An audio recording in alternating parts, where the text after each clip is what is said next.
Greetings, toy hunters. Welcome back to another action figure review. Today we've got the Masters of the Universe Revelation Deluxe Tri-Klops. So let's take a look at the packaging. So this is one of those deluxe figures, comes with a little extra accessories. Looks like we got the Techno Cult crest, the Grand Wizard hat head sculpt, and looks like a soft goods cape in there, a couple extra hands. The Tri-Klops figure with his sword in standard form. On the back you got the typical deluxe Revelations packaging. You'll write up on his cross cell.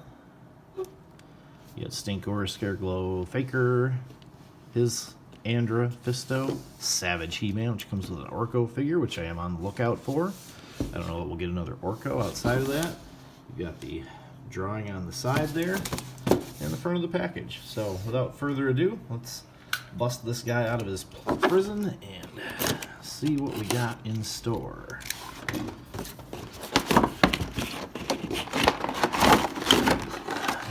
Standard Rocky backdrop in the package there. Looks like we got a little over tray on the cape. So we'll pull that out of there. We got another little piece on the front there.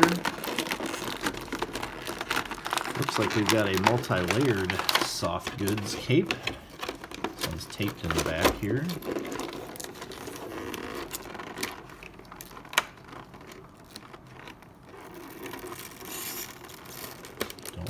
Overly stretch this material. It doesn't look overly high quality, but this is a $30 action figure and you're getting quite a bit for that, so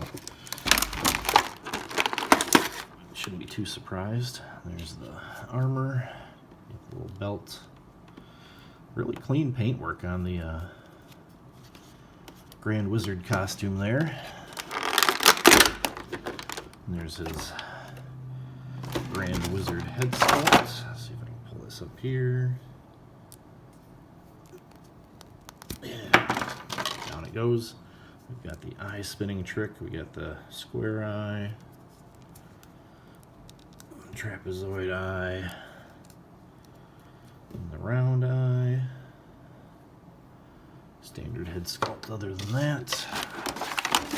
A couple extra hands.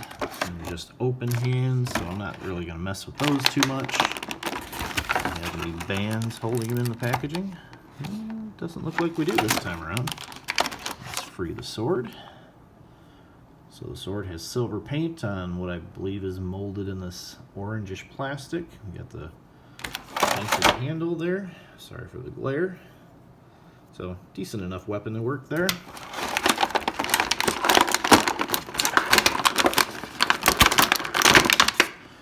Alright, and here we have Tri-Klops. Get that packaging out of the way. There we go. Alright, so there he is. He's got some shoulder length brown colored hair. Let's see how easy it is to turn his eyeball turning feature is very stiff. So once you find one you like, hold on.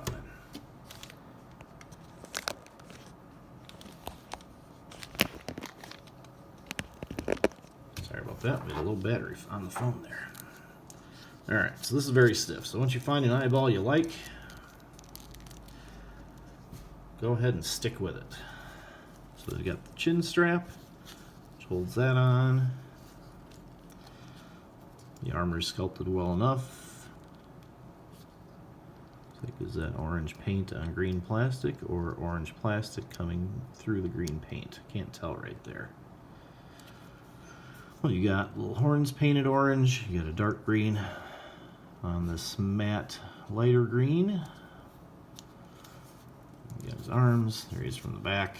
He's got his clasp. You got the typical furry loincloth of all the Masters of the Universe figures. Thigh sculpt gets interrupted when you rotate the thigh swivel. Alright, so head is on one of those ball pegs. can give you a nice down look, give you a good up look. Looks like, is he oh yeah, he's got the groovy neck. So it might be a double ball joint to be able to accomplish that. You get a little confused waggle. And the shoulders are typical, very stiff with these figures, but it'll get out to straight out there. Very stiff to get down. It'll go around. Bicep swivel. Yeah, bicep swivel, you like that? All right, wrist swivel, wrist moves in and out. That joint is very limited. You can see I'm kind of breaking the sculpt there. Those joints don't work very well. The pin's too small, honestly, and you really don't get that much range out of it. We've got a mid-diaphragm joint there. Very limited motion out of it. You got your waist swivel. You got your hips that have a pretty good range of motion there. You get nearly a full split out of it. And you can kick out forward about, well, not very well. These loincloths are kind of stiff. We've got, looks like ball joint, no, T-joints maybe for the hips. So he'll kick to there, forward, more than you should need going backwards. Double jointed knee, which gives you a decent range. You got the thigh swivel, like I said, that breaks the sculpt. You do have a boot swivel here. That one was pretty tight, but you get a boot swivel. And then you get the pseudo rocker there. That's kind of a ball peg in the front of the foot. So not exactly the best way of doing business, but it'll accomplish most of the poses you need it to do. And he'll hold his weapon in either hand with the weapon grip hands. Get him to stand nicely, decently. All right. So there's the basic version of him. More in an upright stance. We'll get the tape measure out. He's about just a tickle over 6 3/4 inches there at the head of the head. All right, so let's go ahead and grab this out. Pull the head, and we'll try to give him his Grand Wizard outfit here. So I'll take off all of his basic standard armament. There we go. Standard male body buck for these guys. Oh, that's something I didn't notice. He's got the painted little, almost robotic looking shoulder peg there. Alright, so we'll give him his purple Grand Wizard dress. It's got some Velcro here in the back.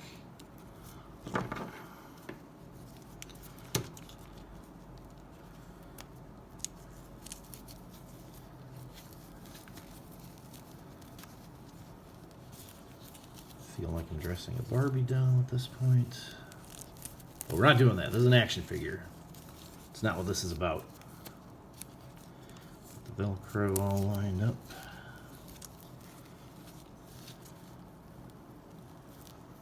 There we go. Sort of like that.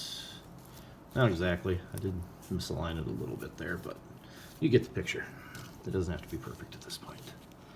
Alright, so his armor's got a belt clasp here. We'll undo that. We'll pop this over the neck joint. We'll throw these back. Clasp the belt. Throw down his cape. And we'll give him his Grand Wizard hat. Head sculpt. And so there you have him as his techno cult Grand Wizard. So get him to stand. This armor is a little heavier than his standard, so you may need to adjust his posing. But there we go. Grand Wizard Tri-Klops. So overall, this is just another figure from the Revelation line that I really enjoy. I think it's very good to the on-screen version of him that we saw. I don't remember if I mentioned the double jointed elbow. You gotta force it, but you can get past 90 degrees on that. But yeah, this is another solid figure from this line. As I've mentioned in my other Revelation figure reviews, these guys will be fine if you wanted to get into He-Man in this scale but didn't want to pay the $150 to $200 plus for the Classics line. You can watch either my Man-at-Arms or my Beastman review for a size comparison. Apologies, I don't have a Classics figure with me today to do a side-by-side on, but this is a new acquisition. I just picked this up at Target. I believe this guy goes for between $29.99 and $32.99, depending on what your local Target prices things at. Yeah, this is a good figure. Again, range of motion is pretty much all you could ever want for an action figure. And if you need a Tri-Klops to go with your He-Man collection and you don't want the classics, or you don't like the retro play or a vintage one, this is a very affordable and very acceptable option for you guys. So, if you enjoy the content of my channel, help me grow by giving a like, a comment, or a subscription down below. Right down there, right here. Do it. Do it. Anyway, thank you for watching, guys. Until next time, good hunting.